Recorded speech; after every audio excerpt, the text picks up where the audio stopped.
Sir നമസ്കാരം. കഴിഞ്ഞ ലോക്സഭാ നിയമസഭാ തെരഞ്ഞെടുപ്പിൽ വോട്ടർ പട്ടികയിൽ വലിയ രീതിയിൽ കൃത്രിമം കാട്ടി എന്നുള്ള തരത്തിൽ വലിയൊരു ബോംബാണ് രാഹുൽ ഗാന്ധി ഇന്നലെ പൊട്ടിച്ചത്. ഇതിനു മുന്നേയും അദ്ദേഹം ഇത്തരത്തിലുള്ള കൃത്രിമങ്ങൾ നടത്തി എന്നുള്ളത് പറഞ്ഞിരുന്നു. പക്ഷെ അതാരും അന്ന് മുഖവുരിക്കെടുത്തില്ല. പക്ഷെ ഇന്നലെ നടത്തിയ പ്രസ്താവന വലിയൊരു അനുഭവം തന്നെയാണ് ഒരു പക്ഷേ കേന്ദ്ര സർക്കാരിന് ഉൾപ്പെടെ അത് പൊട്ടിച്ചിരിക്കുന്നത്. പക്ഷെ അതിനകത്തും ചില സംശയങ്ങൾ ജനങ്ങളുടെ ഇടയിലുണ്ട്. കാരണം നമുക്കറിയാം, കീറി മുറിച്ച് പരിശോധിച്ചാണ് ഓരോ വോട്ടർ പട്ടികയും ഓരോ രാഷ്ട്രീയ പാർട്ടിക്കാരും കയ്യിലെടുക്കുന്നത്. കാരണം അവരുടെ അനുവാദത്തോടു കൂടി അല്ലെ അവരുടെ പരിശോധനയിലൂടെ തന്നെയാണ് ഓരോ വ്യക്തികളെ അല്ലെ വോട്ട് ചെയ്യുന്ന ഓരോ വ്യക്തികളും അവിടെ വന്ന് വോട്ട് ചെയ്യുന്നത്. അപ്പോൾ എങ്ങനെയാണ് ഇത്തരത്തിലുള്ള ഒരു കൃത്രിമം നടക്കുന്നത്? യഥാർത്ഥത്തിൽ ഇന്നലെ രാഹുൽ ഗാന്ധി നടത്തിയ ആരോപണമല്ല, ഒരു പ്രസൻറ്റേഷനാണ്. ആ പ്രസൻറ്റേഷൻ കാണുന്നവർക്ക് കൗതുകത്തോടു കൂടി അത് മുഴുവൻ വീക്ഷിക്കുകയാണ് ചെയ്തത്. അദ്ദേഹം വളരെ ലളിതമായി പറഞ്ഞു. സത്യം പറഞ്ഞാൽ ഇന്ത്യയിലെ ജനങ്ങൾക്ക് ഇടയിൽ ഒരു വലിയ ആശങ്ക ഉണ്ടാക്കിയെന്ന് മാത്രമല്ല, അത്ഭുതം തന്നെയാണ് സംഘടിപ്പിച്ചത്. ലോകത്തിലെ ഏറ്റവും വലിയ ജനാധിപത്യ രാജ്യമാണ് നമ്മുടെ ഇന്ന് അഭിമാനിക്കുന്നവരാണ്. യൂണിവേഴ്സൽ അഡൽട്ട് ഫ്രാഞ്ചൈസ് നമ്മുടെ അഭിമാന സ്തംഭമാക്കി മാറ്റുന്ന ഒരു ഘടകമാണ്. അങ്ങനെയുള്ള ഇന്ത്യൻ ജനാധിപത്യത്തെ കളങ്കപ്പെടുത്തുന്ന, തകർക്കുന്ന, സത്യം പറഞ്ഞ ജനാധിപത്യം കുഴിച്ചുമൂടിയെന്ന് ഇന്നലത്തോട് വ്യക്തമായി. രാഹുൽ ഗാന്ധി ഇത് അക്കമിട്ടാണ് പറഞ്ഞത്. അതായത് നമ്മുടെ ജനാധിപത്യ സംവിധാനത്തിൽ ഒരിക്കലും കേട്ടുകേൾവി പോലും ഇല്ലാത്ത തരത്തിൽ വ്യത്യസ്തങ്ങളായ കൃത്രിമങ്ങൾ. വ്യത്യസ്തമായ കൃത്രിമം എന്ന് പറഞ്ഞാൽ വോട്ടർ പട്ടിക ഉണ്ടാക്കുന്നതിൽ, പട്ടികയിൽ സത്യം പറഞ്ഞാൽ അഡ്രസ്സില്ലാത്ത ആളുകൾ, അഡ്രസ്സ് എന്ന് പറഞ്ഞ സ്ഥലത്ത് ശൂന്യത. ഇനിയും വിവിധ ഫ്ലാറ്റുകളിൽ, വീടുകളിൽ താമസിക്കുന്ന ആളുകളുടെ എണ്ണം എന്ന് പറഞ്ഞാൽ ഒരു സാധാരണ ഒരു കുടുംബത്തിലുണ്ടാകുന്ന അല്ലെങ്കിൽ ഒരു സ്ഥലത്ത് ഉണ്ടാകുന്നത് എത്രയാണ്? ഇത് 100ഉം 200ഉമൊക്കെ.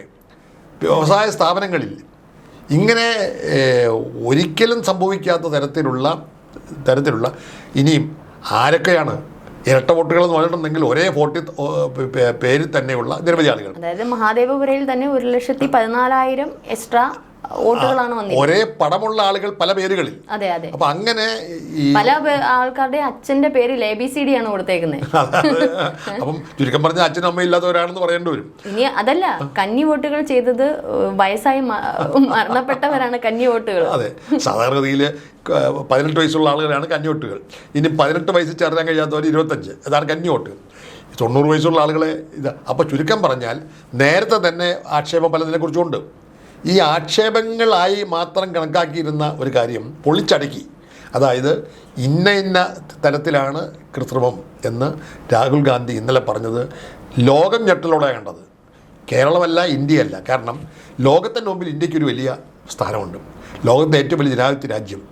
ജവഹർലാൽ നെഹ്റു എപ്പോൾ അവിടെ ചെന്നാലും ഞങ്ങൾ അഭിമാനപൂർവ്വം പറഞ്ഞിരുന്ന കാര്യമുണ്ട്, ഞങ്ങൾ ഇന്ത്യക്കാർ ലോകത്തെ ഏറ്റവും വലിയ ജനാധിപത്യ രാജ്യമാണ്.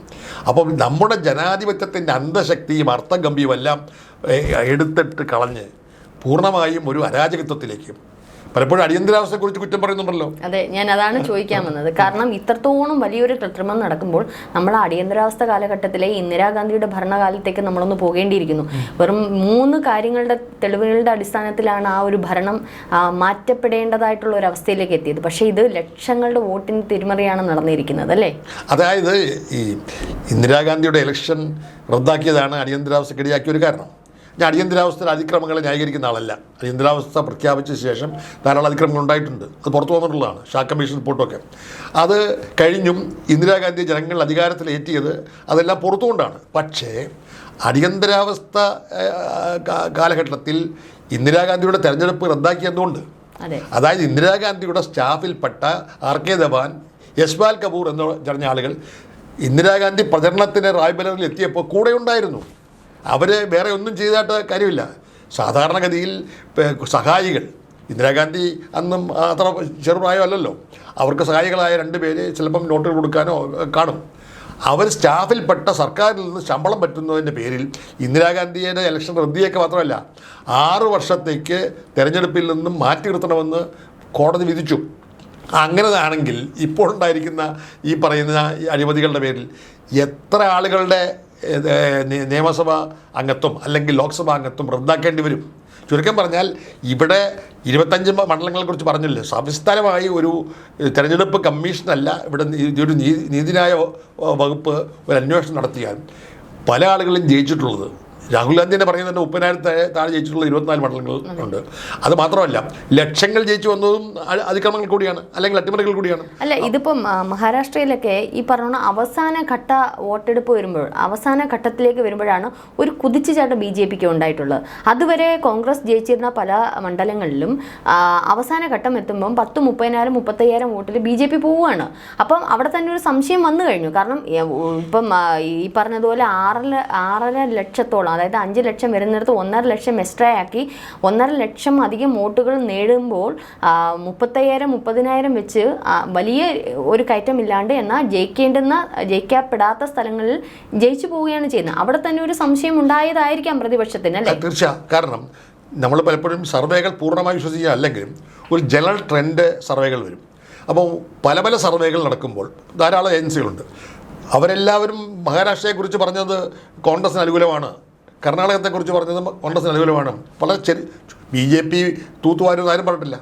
ചില മണ്ഡലങ്ങളിൽ ജയിക്കുമെന്ന് മാത്രമേ ഉള്ളൂ. പക്ഷേ മഹാരാഷ്ട്രയിലും കർണാടകത്തിൽ ലോക്സഭാ തെരഞ്ഞെടുപ്പിൽ നടന്നത് അട്ടിമറിയാണെന്ന് ആർക്കും മനസ്സിലാക്കാൻ പറ്റും. കാരണം എന്താ, ഈ സർവേകൾ ഫലത്തിൽ നിന്ന് വ്യത്യസ്തമായത് മാത്രമല്ല, തോക്കുമെന്ന് ഉറപ്പുള്ള BJPയുടെ കേന്ദ്രങ്ങളിൽ പോലും ഒരിക്കലും ജയിക്കാത്ത സ്ഥലങ്ങളിൽ പോലും കുതിച്ചുകയറ്റം അത് ഞെട്ടിപ്പിക്കുന്നതാണ്.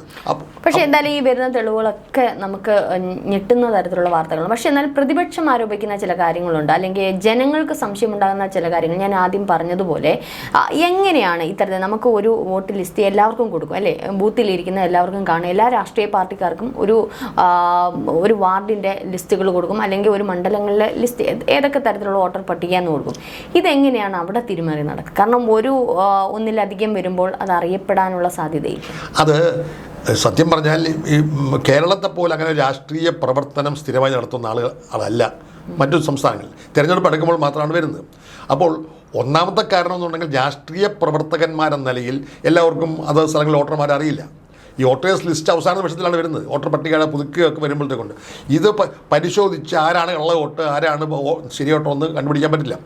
ബൂത്തിലിരിക്കുന്ന ആളുകളെന്ന് പറഞ്ഞ ഒരാൾക്ക് ഒരു ബൂത്തിൽ എത്ര വോട്ടർമാർ വരുന്നു, അവരാര് എന്നുള്ളതിനെ കുറിച്ച്. അതായത് പ്രധാനമായിട്ട് ഇപ്പോൾ ബാംഗ്ലൂർ പോലുള്ള, സാർ പറഞ്ഞതിനോട് ഞാൻ യോജിക്കും. ബാംഗ്ലൂർ പോലുള്ള സിറ്റികളിലൊക്കെ പലരും വന്ന് താമസിക്കുന്നവരാണ്, അല്ലെ? ഫ്ലാറ്റുകളാണ് കൂടുതലും. അപ്പോൾ ഒരു പക്ഷേ സാറ് പറഞ്ഞത് ശരിയായിരിക്കാം, ആ ഒരു ഫ്ലാറ്റിൽ അല്ലെങ്കിൽ ആ ഒരു വാർഡിൽ എത്ര പേരാണ്, എവിടെയാണ് താമസിക്കുന്നത്, നമുക്ക് നമ്മുടെ ഈ ഒരു ലോക്കൽ ഏരിയ ആണെങ്കിൽ നമുക്കറിയാം അപ്പുറത്ത് ആരാണ്, ഇന്ന സ്ഥലത്ത് ആരാണ്, കൃത്യമായ പേരും അഡ്രസ്സും ഒക്കെ അറിയാം.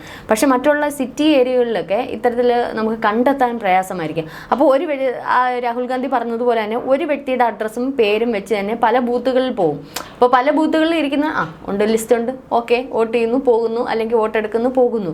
അപ്പോൾ ഇത്തരത്തിലുള്ള സംഭവമായിരിക്കും അവിടെ ഒരു പക്ഷേ. അല്ല, നഗരങ്ങളിൽ ഫ്ലാറ്റുകൾ മാത്രമല്ല, ഞാൻ താമസിക്കുന്ന ഒരു ഫ്ലാറ്റിലാണ്. ആ ഫ്ലാറ്റിൽ 64 കുടുംബമുണ്ട്. ഈ 64 കുടുംബങ്ങൾ ആരൊക്കെയാണെന്ന് എനിക്കറിയില്ല. ഞാൻ രാഷ്ട്രീയ പ്രവർത്തകനാണ്, എല്ലാവരും ബന്ധപ്പെടുന്ന ആളാണ്. അപ്പോൾ മാത്രമല്ല ഓരോ വർഷവും ഈ ഫ്ലാറ്റുകളിൽ പകുതിയിലധികം ആളുകൾ വാടകക്കാരാണ്, മാറി വരും. അപ്പോൾ ഈ വാർഷിക മീറ്റിങ്ങുകൾ കൂടുമ്പോൾ പോലും പരിചയപ്പെടാറില്ല. വീടുകളുടെ കാര്യമാണെങ്കിലോ, വീടുകൾ തമ്മിലുള്ള മതിലുകളുടെ ഉയരം വളരെ കൂടുതലാണ്, ജനങ്ങളുടെ ഹൃദയം തമ്മിൽ അകൽച്ചയാണ്. പക്ഷേ പരസ്പരം അടുത്ത വീട്ടുകാരറിയില്ല. അപ്പോൾ ചുരുക്കം പറഞ്ഞാൽ നഗരങ്ങളിൽ ഈ പഴയ പോലുള്ള കുടുംബ ബന്ധങ്ങളില്ല. അപ്പം രാഷ്ട്രീയ പ്രവർത്തകർക്ക് മാത്രമല്ല അയൽക്കാരന് അറിയാൻ കഴിയാത്തൊരവസ്ഥ നഗരങ്ങളുണ്ട്. ഗ്രാമങ്ങളുടെ സ്ഥിതി ഒരു വോട്ടർ താമസിക്കുന്നത് ഒരു ഗ്രാമത്തിൽ ഒരു സ്ഥലത്താണെങ്കിൽ എത്രയോ കിലോമീറ്റർ കഴിഞ്ഞിട്ടായിരിക്കും അടുത്തത്. അപ്പം അടുത്ത ബന്ധുക്കളെ അറിയാമെന്നല്ലാതെ തൊട്ടടുത്തുള്ള ആളുകളെയോ തൊട്ടടുത്തുള്ള പ്രദേശങ്ങളിലെയോ ഒരു പോളിംഗ് ബൂത്ത് ഇരിക്കുന്നത് ഒരു വലിയ വിസ്തൃതിയിലാണ്. അപ്പം ആളുകളെ പരസ്പരം അറിയാൻ കഴിയില്ല എന്നുള്ളത് ഒരു വലിയ ദുരൂഹതയാണ്. പണ്ടൊക്കെ ഈ ആനുകൂല്യം ഉപയോഗിച്ചുകൊണ്ട് ഈ വോട്ടർ പട്ടികയിൽ ചേർക്കുന്നതിന് പകരം ഒരു ഗ്രാമത്തിൽ വോട്ടർമാരുണ്ടെങ്കിൽ ആ വോട്ട് കൈകാര്യം ചെയ്യുന്ന പോളിംഗ് ഓഫീസറെല്ലാം ചേർന്നിട്ട് കാണുന്നവരെ അത് ബൂത്ത് കയ്യേറി വോട്ട് മുഴുവൻ കൈക്കലാക്കുന്ന ഏർപ്പാടുണ്ടായിരുന്നു. വ്യാപകമായി ഉത്തരേന്ത്യയിൽ നടന്നിട്ടുണ്ട് പല സ്ഥലങ്ങളിലും, ചില കേന്ദ്രങ്ങളിൽ ഇപ്പോഴും അത് നടക്കുന്നുണ്ട്. പക്ഷേ ബൂത്ത് കയ്യേറ്റം ഇന്ന് അത്ര എളുപ്പമല്ല. കാരണം കുറച്ചുകൂടി ആളുകൾ വോട്ടവകാശത്തെക്കുറിച്ച് ബോധവാന്മാരാണ്. പണ്ട് ഈ നിരക്ഷരരായ ജനങ്ങൾ തിങ്ങിപ്പാർക്കുന്ന സ്ഥലങ്ങളിലൊക്കെ ആണെങ്കിൽ അവർക്ക് വോട്ട് എന്താണെന്ന് പോലും അറിയില്ല. അവർ വന്ന് ക്യൂ നിന്ന് ഇന്ന ചിഹ്നത്തിൽ വോട്ട് ചെയ്യണമെന്ന് പറഞ്ഞാൽ വോട്ട് ചെയ്യുന്നു, കാശും വാങ്ങുന്നു. വ്യാപകമായ അഴിമതിയുള്ള സംഭവമുണ്ട്. അപ്പോൾ അത്തരം കാശ് വാങ്ങി വോട്ട് ചെയ്യുന്ന, അല്ലെങ്കിൽ ആട്ടിൻപറ്റകളെ പോലെ കൊണ്ടുപോയി ക്യൂ നിർത്തി വോട്ട് ചെയ്യിക്കുന്ന, അല്ലെങ്കിൽ അവരാരും വീട്ടിൽ ഇരുന്നിട്ട് പോളിംഗ് ഓഫീസറുടെ കയ്യിൽ നിന്നും ഇതെല്ലാം വാങ്ങിച്ച് എല്ലാം കുത്തിയിടുന്ന സമ്പ്രദായം പലയിടത്തും ഉണ്ടായിരുന്നു. വോട്ട് ബൂത്തുകൾ പിടിച്ചടക്കുക, ആ സമ്പ്രദായം ഇപ്പോഴും പലയിടത്തും ഉണ്ട്. പക്ഷേ ഈ മഹാരാഷ്ട്ര പോലുള്ള സ്ഥലങ്ങളിൽ അങ്ങനെ കുഗ്രാമങ്ങളല്ല. ഇവിടെ അതിക്രമങ്ങൾ നടന്നിട്ടുള്ള കുഗ്രാമങ്ങളെക്കാളേറെ നഗരങ്ങളിലോ നഗര സ്വഭാവമുള്ള ഗ്രാമങ്ങളിലാണ് എന്നാണ് ഇപ്പോൾ മനസ്സിലാവുന്നത്. ഈ മഹാദേവപുരം എന്ന് പറയുന്നത് വളരെ വ്യക്തമല്ലേ. മഹാരാഷ്ട്രയിൽ ചൂണ്ടിക്കാണിക്കുന്ന സ്ഥലങ്ങളും നഗരമോ നഗരപ്രാന്തമോ ആണ്. അപ്പോൾ വോട്ടർ പട്ടികയിൽ പേര് ചേർക്കുന്നത് മുതൽ ആരംഭിച്ചതാണ് ഈ അഴിമതി. വോട്ടർ പട്ടികയിൽ ഇരട്ടിപ്പായാലും പേര് ചേർക്കുന്നതാണെങ്കിലും വോട്ട് ചെയ്യുന്നതാണെങ്കിലും എല്ലാം. അപ്പോൾ അവിടെയാണ് പ്രധാന പ്രതി ഇലക്ഷൻ കമ്മീഷനാവുന്നത്. ഇലക്ഷൻ കമ്മീഷനുമായി ബന്ധപ്പെട്ട ഉദ്യോഗസ്ഥന്മാർ വോട്ട് ചേർക്കുന്നത് മുതൽ ഇങ്ങനെ പരിശോധനയില്ലാതെ യാതൊരു തരത്തിലുള്ള കണക്കുകൂട്ടലില്ലാതെ വരുന്നവരെ മുഴുവൻ ചേർക്കുകയാണ്. അപ്പോൾ ഒരാളുടെ പേരിൽ തന്നെ 3-4 വോട്ട് ഉണ്ട് എന്നുള്ളത് രാഷ്ട്രീയ പ്രവർത്തകർ അറിയാമെന്നില്ല. പക്ഷേ ഇലക്ഷൻ്റെ ചുമതല വഹിക്കുന്ന ഉദ്യോഗസ്ഥന്മാർക്കറിയാം, മുകളിലുള്ളവർക്കറിയാം. പക്ഷേ ഈ പറയുന്ന ഡബിൾ വോട്ടിംഗ് ഡിലീറ്റ് കളയേണ്ട ഉത്തരവാദിത്വം ഇലക്ഷൻ കമ്മീഷൻ ഉദ്യോഗസ്ഥർക്കുണ്ട്. അവർ ചെയ്യില്ല. അതിൻ്റെ അർത്ഥം എന്താ? അഡ്രസ്സ് ഇല്ലാത്തവരെ എങ്ങനെ സ്വീകരിക്കും? മേൽവിലാസമില്ലാത്ത ആളുകളെ എങ്ങനെ സ്വീകരിക്കും? അപ്പം മേൽവിലാസമില്ലാത്ത ആളുകൾ, പിന്നെ കൂട്ടമായിട്ട് ഒരു വീട്ടിൽ താമസിക്കുന്ന ആളുകളുടെ എണ്ണം സത്യം പറഞ്ഞാൽ ഒരു കുടുംബത്തിൽ 10 പേര് കൂട്ടാം, ഒരു സ്ഥാപനം 10 പേര് കൂട്ടാം. ഇത് 60, 70, 90 വരെ വന്നാൽ എന്താ അർത്ഥം? അപ്പോൾ ഇലക്ഷൻ കമ്മീഷൻ തന്നെയാണ്, അതായത് ഏറ്റവും സുതാര്യമായ ഒരു സ്ഥാപനമായിരുന്നു ഇലക്ഷൻ കമ്മീഷൻ. 1952 മുതൽ നമ്മുടെ ഇലക്ഷൻ കമ്മീഷനെ കുറിച്ച് അഭിമാനം കൊണ്ടുവന്നു. സുപ്രീം കോടതിയേക്കാൾ പരമോന്നതമായ നീതിബോധമുള്ള ഒരു സ്ഥാപനമായിട്ടാണ് കണക്കാക്കിയിരുന്നത്. അതുകൊണ്ട് ഇന്ത്യൻ ജനാധിപത്യത്തിൻ്റെ വിജയമായി നമ്മൾ പലപ്പോഴും കൊട്ടിഘോഷിച്ചിരുന്നത് നമ്മുടെ സ്വതന്ത്രമായ ഇലക്ഷൻ കമ്മീഷനായിരുന്നു. ഇപ്പം എന്താ? ഇലക്ഷൻ കമ്മീഷൻ എന്ന് പറയുന്നത് രാഷ്ട്രീയ സ്ഥാപനമായി മാറി. ഭരണഘടനാ സ്ഥാപനം എന്നുള്ളതിനേക്കാളേറെ ഭരിക്കുന്ന ഗവൺമെൻറ് മോദിയുടെ ഇച്ഛാശക്തി അനുസരിച്ച് നീങ്ങുന്ന ഒരു സ്ഥാപനമായി മാറി. അവിടെ കടന്നു പറ്റണമെന്നുണ്ടെങ്കിൽ അവിടെ നിന്നുള്ള ശുപാർശ വേണം, അല്ലെങ്കിൽ ഏതെങ്കിലും ഒരു ഈ പറയുന്ന ഈ പാർട്ടിയുടെ പിണയാളികൾ അല്ലെങ്കിൽ ഭരണവർഗത്തിൻ്റെ ഭാഗമായി നിൽക്കുന്ന ആളുകൾക്ക് മാത്രമേ ഇലക്ഷൻ കമ്മീഷൻ ചെല്ലാൻ പറ്റൂ. അപ്പോൾ ഇലക്ഷൻ കമ്മീഷൻ വോട്ട് അട്ടിമറിക്കാൻ വേണ്ടിയുള്ള, ഇലക്ഷൻ നടത്താനുള്ളതല്ല, വോട്ട് അട്ടിമറിക്കാനുള്ള ഒരു ഉപകരണമായി മാറിയതിൻ്റെ ദുരന്തമാണ് നമ്മൾ അനുഭവിച്ചുകൊണ്ടിരിക്കുന്നത്. ചുരുക്കം പറഞ്ഞാൽ കഴിഞ്ഞ തെരഞ്ഞെടുപ്പിൽ ഇന്ത്യ മുന്നണി അധികാരത്തിൽ വരുമായിരുന്നു, അത് അട്ടിമറിക്കപ്പെട്ടതാണ് എന്നാണ് ഇന്നലത്തെ രാഹുൽ ഗാന്ധിയുടെ പ്രസൻറ്റേഷനിൽ നിന്നും അല്പമെങ്കിലും സാമാന്യ ജ്ഞാനമുള്ള ആളുകൾക്ക് മനസ്സിലാക്കുന്നത്. എന്തായാലും ഈ ഒരു അട്ടിമറി സംഭവിച്ചിട്ടുണ്ട്, അതിനുള്ള നിർണായകമായിട്ടുള്ള തെളിവുകളാണ്, വെറുതെ പറയുന്ന വാക്കുകളല്ല. എനിക്ക് തോന്നുന്നു 6 മാസത്തെ ഒരു ഘോരമായ പ്രയത്നത്തിൻ്റെ ഫലമാണ് ഇന്നലെ രാഹുൽ ഗാന്ധി ജനങ്ങളുടെ മുമ്പിൽ തുറന്നു കാണിച്ചത്. അതുപോലെ തന്നെ വളരെയധികം പ്രയത്നം ഒരുപക്ഷെ ആ സർക്കാരും ഏറ്റിട്ടുണ്ട്. കാരണം ഇത്രയും വോട്ടർ പട്ടിക ചേർക്കണ്ടേ, അതെന്തായാലും അവിടെ നിൽക്കട്ടെ. ഇനി എന്തായിരിക്കും അടുത്ത പ്രതിപക്ഷത്തിൻ്റെ തീരുമാനം? കാരണം ഇതൊരു കൃത്രിമം നടന്നിട്ടുണ്ട്, നമുക്കറിയാം. അടിയന്തരാവസ്ഥ കാലം സാർ ആദ്യം പറഞ്ഞതുപോലെ ഇന്ദിരാഗാന്ധിയുടെ ഭരണം ഒക്കെ നമ്മൾ മുന്നിൽ നിർത്തി ഇനി ഈ ഒരു മോദി സർക്കാരിൻ്റെ ഒരു ഭരണം കൈമാറ്റം, അതായത് ഭരണത്തിലേക്ക് വന്നു, ഇതെന്തായിരിക്കും ഇനി ഒരു അടുത്ത ഘട്ടത്തിലേക്ക് പോകും? അടിയന്തരാവസ്ഥ കാലത്ത് ഒരു കാരണവശാലും വോട്ടർ പട്ടികയിൽ കൃത്യം ഉണ്ടായിട്ടില്ല, അങ്ങനെ ആരോപണം ഉണ്ടായിട്ടുമില്ല. കാരണം എന്താ? തെരഞ്ഞെടുപ്പ് നീട്ടിക്കൊണ്ടു പോകും, നടത്തുന്നില്ല എന്ന് മാത്രമായിരുന്നു അത്. അല്ല, ഒരു തെരഞ്ഞെടുപ്പിൽ ഒരു കൃത്രിമം നടത്തിയിട്ടുണ്ടെങ്കിൽ ആ തെരഞ്ഞെടുപ്പ് അസാധുവായി പോവുകയല്ലേ ചെയ്യുന്നത്? അതെ. അപ്പോൾ ചുരുക്കം പറഞ്ഞാൽ കൃത്രിമം കണ്ടാൽ അത് അസാധുവാക്കുന്ന തരത്തിലേക്കുള്ള തെളിവുകൾ പോലും നശിപ്പിക്കുന്ന അവസ്ഥയാണ് ഇപ്പോൾ ഉള്ളത്. അപ്പോൾ ചുരുക്കം പറഞ്ഞാൽ ഈ ഇന്ത്യയിൽ ഡെമോക്രസിയുടെ മൂല്യബോധം പൂർണ്ണമായി ഇല്ലാക്കുന്ന തരത്തിൽ ഒരു ഇലക്ഷൻ കമ്മീഷൻ ഉണ്ടായിരിക്കുന്നു. പിന്നെ വോട്ടർ പട്ടികയിൽ എങ്ങനെ ആളെ ചേർക്കണമെന്ന് വെച്ചാൽ നിബന്ധന എന്താണ്? നമ്മൾ മറ്റേ പാശ്ചാത്യ രാജ്യങ്ങളെക്കുറിച്ച് എത്ര കുറ്റം പറഞ്ഞാലും വോട്ടർ കാർഡ് അല്ലെങ്കിൽ ഐഡൻറ്റിറ്റി കാർഡ് കിട്ടണമെന്നെങ്കിൽ അവർക്ക് ചില നിബന്ധനകളുണ്ട്. പണ്ട് ഇവിടെ നമ്മൾ റേഷൻ കാർഡിൽ പേരുള്ളവരെയാണ് വോട്ടർ പട്ടിക ചേർത്തിരുന്നത്. വോട്ടർ പട്ടിക ചേർക്കുന്നതിന് റേഷൻ കാർഡുമായിട്ട് പോകുമായിരുന്നു. ഇപ്പോൾ നമുക്ക് ആധാർ കാർഡുണ്ട്. ഇപ്പോൾ ആധാർ കാർഡുള്ള എന്ന് പറഞ്ഞിട്ടുണ്ടെങ്കിൽ ഇപ്പോൾ ആധാർ കാർഡ് നിയമവിധേയമാക്കിയിരിക്കുന്നു. ഈ നമ്മുടെ ഇൻകം ടാക്സ് വകുപ്പ് ഇപ്പോൾ അതിൻ്റെ പാൻ കാർഡുമായിട്ട് ആധാർ കാർഡ് അറ്റാച്ച് ചെയ്യണം. പാൻ കാർഡുമായിട്ട് ആധാർ കാർഡ് അറ്റാച്ച് ചെയ്തില്ലെങ്കിൽ അവിടെ കുഴയും, ഭീമമായ പിഴ അടയ്ക്കേണ്ടി വരുന്നു. അതുപോലെ തന്നെ ഇലക്ഷൻ കമ്മീഷൻ്റെ വോട്ടവകാശം എന്ന് പറയുന്നത് ആര് സാക്ഷ്യം കൊടുക്കണം? വില്ലേജ് ഓഫീസ് കൊടുത്താൽ മതിയോ? വില്ലേജ് ഓഫീസറിനെ കാണാൻ വേണ്ടി ഒരാൾക്ക് പോകാൻ പറ്റില്ല. ഇപ്പോൾ അങ്ങനെയല്ല.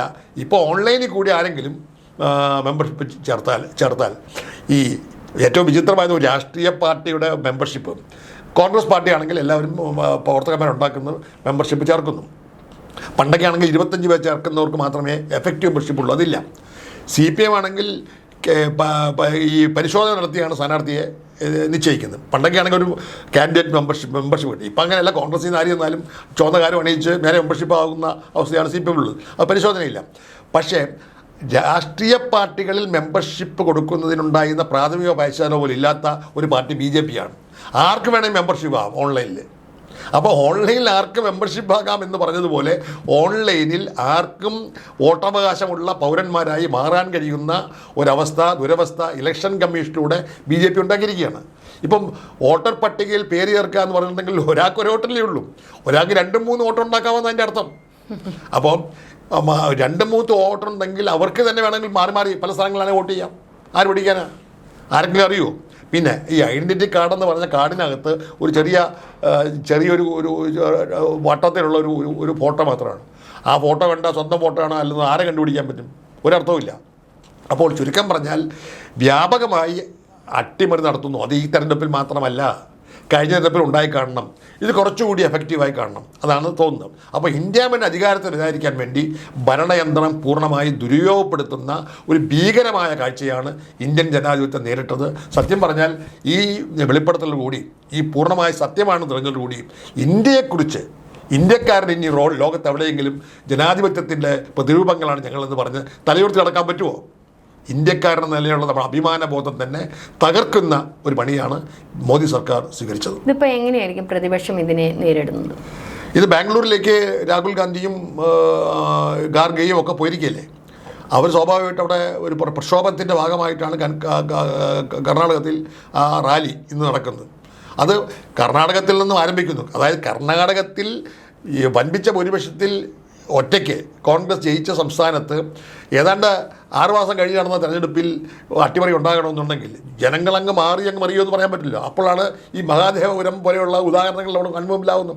അപ്പോൾ സ്വാഭാവികമായിട്ടും കർണാടകത്തിൽ നടത്തുന്ന പ്രക്ഷോഭത്തിന് അവിടുത്തെ ജനങ്ങളുടെ പിന്തുണയുണ്ട്.